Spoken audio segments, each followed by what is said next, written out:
The Prime Minister of India committed the nation to several goals at the Conference of Parties in Paris.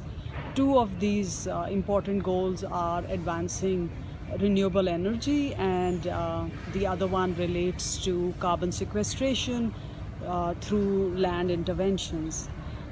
If these two goals are not executed in tandem with appropriate land planning, the states and the states which are advancing the renewable energy goal might end up putting this renewable energy on land that is ecologically sensitive or socially sensitive and has lots of forests.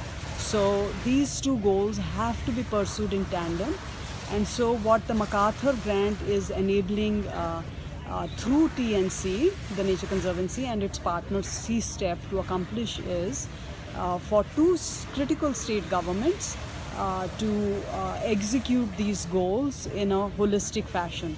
So we are essentially doing land planning to identify areas that would be most suitable for advancing their solar and wind power. The two states are Madhya Pradesh and Maharashtra.